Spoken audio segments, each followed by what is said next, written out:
Geração, relembrando a vida de um profeta. Memórias e imagem de pessoas que foram testemunhas de muitos dos eventos ocorridos durante os 33 anos do ministério de William Marlon Branham.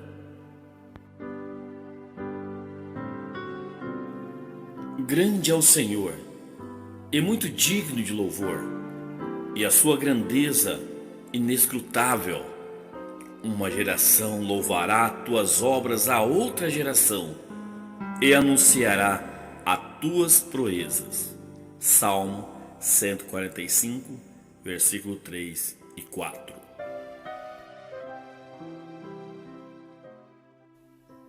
Relatos de Alex e Aziel Spurgeon. Alex, nascimento 19 de maio de 1917. Sua morte foi 17 de abril de 2008. Aziel, nascimento 12 de dezembro de 1925. Sua morte foi 29 de maio de 2006. Eles viram os milagres acontecerem, e quando eles escolheram ficar próximo do homem que eles creram ser um servo de Deus, eles começaram a experimentar milagres em suas próprias vidas. Aziel: se isso não tivesse sido pelo irmão Branham, o que seria de nós? Não teríamos conhecido nada além das denominações. Eu era da Igreja de Cristo e eles eram as pessoas mais temperamentais do mundo. Eu fui criada nela. Eu ouvi sobre ele bem antes de vê-lo. Eu cresci em Archer, Kentucky, e quando tinha 17 anos ou 18, as grandes fábricas enviaram representantes por toda parte, procurando pessoas que precisavam de trabalhar e estavam dispostas a mudar. Eu vim para cá em Charlotte, Indiana, para trabalhar na fábrica de DuPont. Isso foi durante a guerra. E havia um ônibus que nós pegávamos e nos trazia até aqui, e eles ainda encontraram um quarto para nós morar. E aconteceu que o quarto que eles arranjaram para mim ficavam 2 casas abaixo da casa da mãe do irmão Branham, ali mesmo na rua Maple.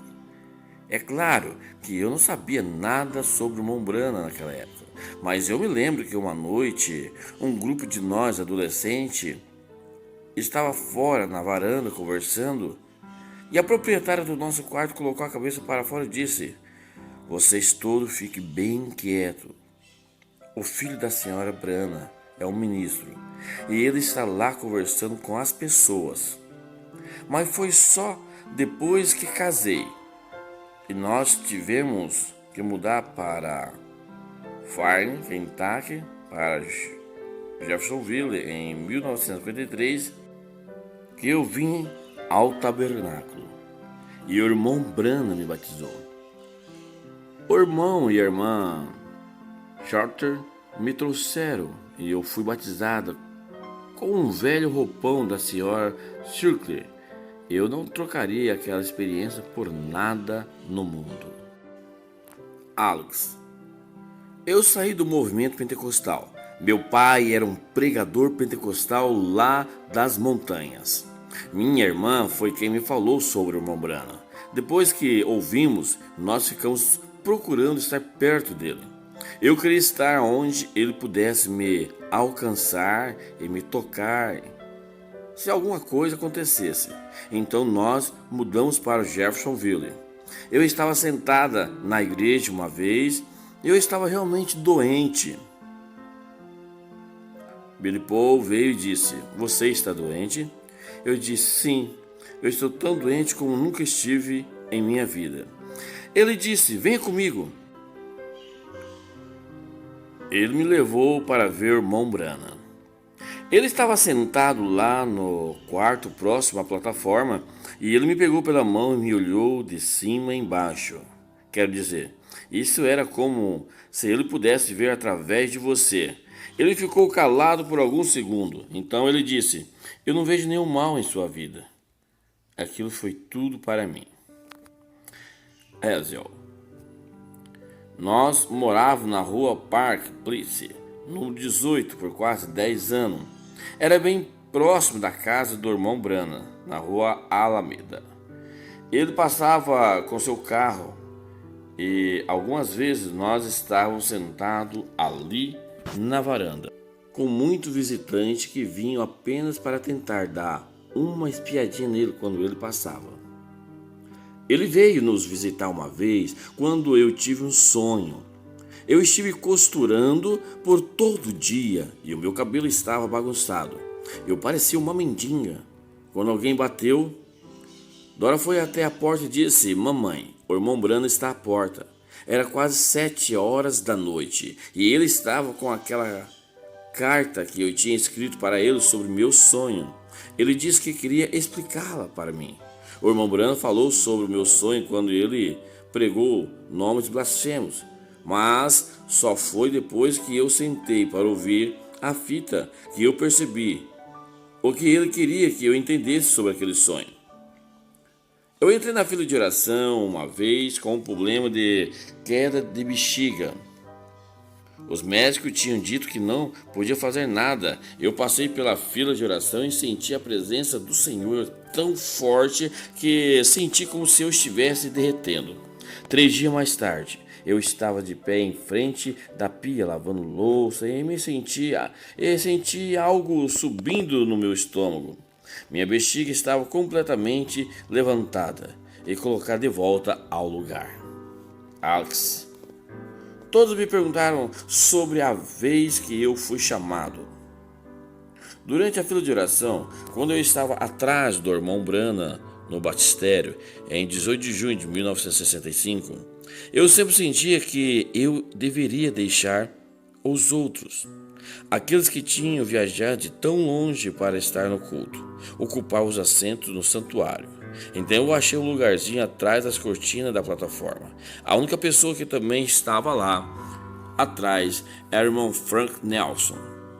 E ele estava de um lado do batistério, olhando para o irmão Brana através da cortina. Eu estava contra a parede de trás com a minha cabeça baixada quando o irmão Brana disse: Você ali atrás do tanque, de pé. De pé ali atrás com um problema no estômago. Jesus Cristo te curou. O irmão Nelson virou-se e apontou o dedo para mim e eu senti como se algo tivesse me atingido, como se um balde de água fria tivesse sido despejado sobre mim. Eu soube que eu fui curado naquele instante. Depois do culto eu fui e comi um punhado de hambúrguer no Rio Castor. E eu disse para a moça colocar bastante cebola, pois eu havia acabado de ser curado. O nosso filho do meio, Júnior, quebrou a coluna em 3 lugares. Eles fizeram uma cinta para ele, ele não podia andar sem ela. Eu tentei convencê-lo a entrar na fila de oração, mas ele não quis ir. Um dia antes do culto, o irmão Brana veio andando pela igreja. Eu estava sentada lá no corredor e agarrei na sua camisa. Eu contei-lhe sobre meu filho e disse: Ele está sentado bem ali. Ele perguntou: Ele é um cristão? Eu respondi que era. Ele andou até lá e orou por Júnior.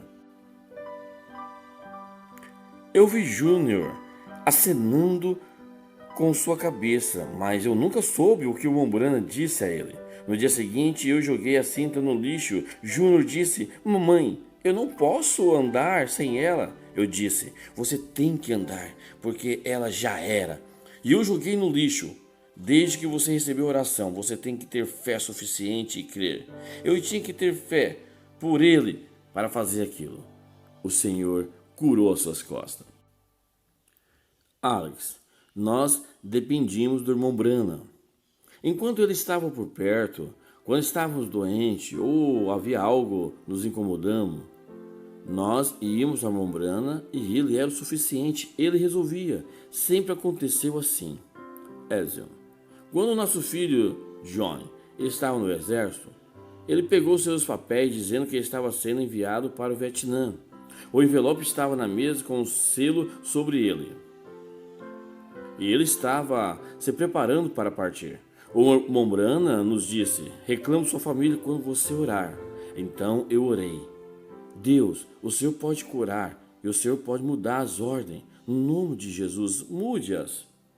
E ele as mudou, e John saiu daquele avião, e eles estavam alinhados para entrar naquele avião. E eles vieram e chamaram para fora da fila, e disseram que a convocação havia sido alterada, e que em vez disso, ele seria enviado para a Alemanha. Se eu não tivesse ouvido o irmão Brana, eu jamais teria pensado em fazer isso. Então, o Senhor tem operado milagres em nossas famílias. Não podemos sequer ver tudo o que ele tem feito. Alex, ele era um homem maravilhoso. Ele era o único homem que eu já vi na minha vida que eu não conseguia encontrar nada de errado nele. Você simplesmente não conseguia encontrar nada de errado. Muitas pessoas não têm senso suficiente para ver o que tínhamos aqui.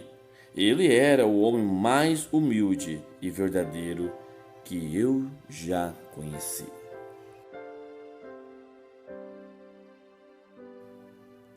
Nunca devemos falar mal um dos outros. Devemos sempre dizer a melhor coisa sobre um irmão ou irmã. Se alguém está lá embaixo na sarjeta, nunca o empurre ainda mais para baixo. Busque o tiro de lá o mais rápido possível. William Branham.